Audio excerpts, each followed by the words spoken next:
ఆంధ్రప్రదేశ్ రాష్ట్రంలో గత 5 సంవత్సరాల జగన్మోహన్ రెడ్డి పాలనను నిశితంగా పరిశీలిస్తే 3 అంశాలు ఆసక్తికరంగా తోస్తాయి. మొట్టమొదటిది డైరెక్ట్ బెనిఫిట్ ట్రాన్స్ఫర్ అనే విధానాన్ని ఉపయోగించుకొని ప్రజలకు నేరుగా సంక్షేమ పథకాలు అందించే విధానాన్ని జగన్మోహన్ రెడ్డి అమలు చేశారు.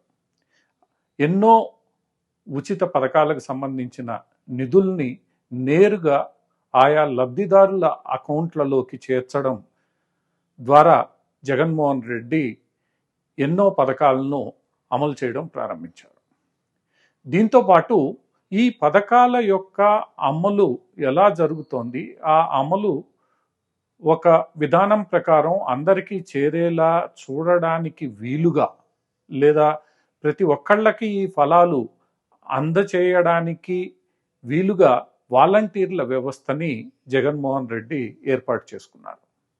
ఈ రెండింటికి తోడు గ్రామ స్థాయిలో పరిపాలనను ప్రజల వద్దకు చేర్చాలి అన్న పేరుతో గ్రామ సచివాలయాలను కూడా జగన్మోహన్ రెడ్డి ఏర్పాటు చేశాడు. ఈ 3 వ్యవస్థలు లేదా ఈ 3 అంశాలు ఏవైతే ఉన్నాయో, ఈ అంశాలు తనకు విజయాన్ని తెచ్చి పెడతాయని చెప్పి జగన్మోహన్ రెడ్డి గట్టిగా నమ్ముతున్నారు.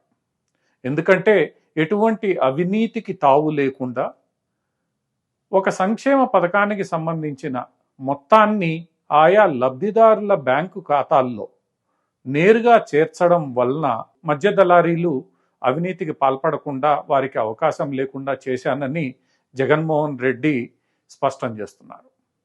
దీంతోపాటు వాలంటీర్ల వ్యవస్థ ద్వారా ప్రతి 50 కుటుంబాలకు ఒక వాలంటీర్ను ఏర్పాటు చేయడం ద్వారా ఆ 50 కుటుంబాలకు ఈ ఫలితాలు లేదా ప్రజా సంక్షేమ కార్యక్రమాలు అందుతున్నాయా లేదా అని విస్తృతంగా పరిశీలించడానికి జగన్మోహన్ రెడ్డికి అవకాశం దక్కిందని చెప్తున్నారు. ఈ వాలంటీర్ల వ్యవస్థ ప్రతి ఇంటికి వెళ్ళి వాళ్ళకి ఉన్న అర్హతలేంటి, అర్హతల ప్రకారం పథకాలు వాళ్ళకి అందుతున్నాయా లేదా, సరైన వారికి పథకాలు చేరుతున్నాయా లేదా, సరైన సమయానికి పథకాలు చేరుతున్నాయా లేదా అన్నదాన్ని విస్తృతంగా ఎప్పటికప్పుడు తనిఖీ చేయడమే కాకుండా దానికి సంబంధించిన ఫీడ్బ్యాక్ను ప్రభుత్వానికి, పార్టీ యంత్రాంగానికి అందజేస్తున్నారు. సో ఈ వ్యవస్థలే ఇలా తాను నేరుగా లబ్ధిదారులతో ముచ్చటించడానికి, లబ్ధిదారులతో పనిచేయడానికి, లబ్ధిదారులతో ఇంటి వద్దకు పథకాలను చేర్చడానికి ఏదైతే వ్యవస్థను ఏర్పాటు చేశానో ఆ వ్యవస్థనే తనను ఈరోజు గట్టెక్కిస్తుందన్న నమ్మకంతో జగన్మోహన్ రెడ్డి గారు గట్టిగా ఉన్నారు.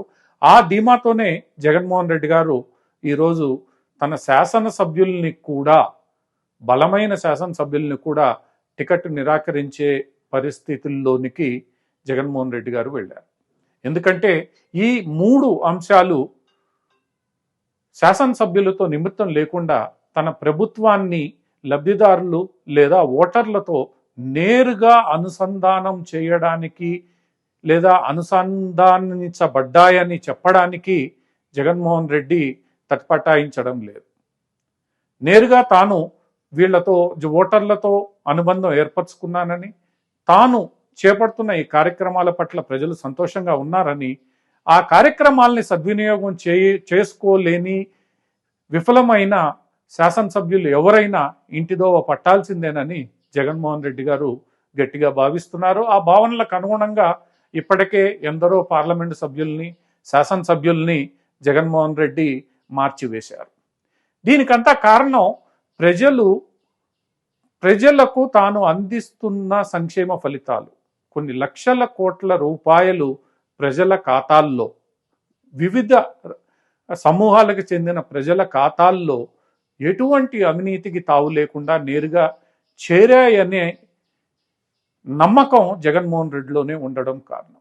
అయితే ఈ నమ్మకం వెనుక, జగన్మోహన్ రెడ్డి యొక్క ఈ నమ్మకం వెనుక పూర్తిగా వాలంటీర్లు ఇచ్చే ఫీడ్బ్యాక్ ఏదైతే ఉందో దాని మీదనే ఈ నమ్మకం ఆధారపడి ఉంది. ఎందుకంటే ఈ వాలంటీర్లు చెబుతున్నది పూర్తిగా జగన్మోహన్ రెడ్డి గారు, లేదా వాళ్ళు అందిస్తున్న సమాచారం పూర్తిగా జగన్మోహన్ రెడ్డి గారు నమ్ముతున్నారు. అయితే చాలా సందర్భాల్లో ఈ వాలంటీర్లు కేవలం ఒక పార్టీకి సంబంధించిన లేదా వైఎస్ఆర్సీపీకి సంబంధించిన వారికే ఎక్కువగా ఫలాలను అందజేశారని, మిగిలిన పార్టీలకు సంబంధించిన వాళ్లకు అందజేయడంలో వైఫల్యం చెందారనే వార్తలు మనకు తరచుగా విని వస్తున్నాయి. ఒకవేళ ఇదే నిజమైతే, దీనిని నిర్ధారించడానికి సరైన వ్యవస్థ లేకపోయినా ఇలా వస్తున్న ఈ వార్తలే నిజమైతే అది జగన్మోహన్ రెడ్డికి కొంత ఇబ్బందికరంగా మారే అవకాశం ఉంది. మరోవైపు ఇటీవలే అసెంబ్లీ ఎన్నికలు పూర్తి చేసుకున్న తెలంగాణ రాష్ట్రంలో దళిత బంధు, రైతు బంధు లాంటి కళ్యాణ్ షాదీ ముబారక్ లాంటి ఎన్నో, కళ్యాణమస్తు లాంటి ఎన్నో కార్యక్రమాల ద్వారా నేరుగా ఇటువంటి నిధులను లబ్ధిదారుల ఖాతాలో అందజేసినా కేసీఆర్ నాయకత్వంలోని బీఆర్ఎస్ ఓటమి పాలు కావడం గమనించాల్సిన విషయం. ఇదే విషయాన్ని కేసీఆర్ తనని నేరుగా కలిసిన జగన్మోహన్ రెడ్డికి కూడా వివరించారన్న వార్తలు వినవచ్చాయి. ఈ నేపథ్యంలో జగన్మోహన్ రెడ్డి తన సంక్షేమ పథకాలే తనను గెలిపిస్తాయని, ప్రజలతో నేరుగా తాను ఏర్పాటు చేసుకున్న అనుసంధానకర్తలైన వాలంటీర్లే తనను గెలిపిస్తారన్న ధీమా నిజమవుతుందా, లేదా ప్రజలు విచక్షణతో అన్ని అంశాలను నిశితంగా పరిశీలించి ఓట్లు వేస్తారా అన్నది రానున్న అసెంబ్లీ ఎన్నికల నేపథ్యంలో ఆసక్తికరంగా మారింది.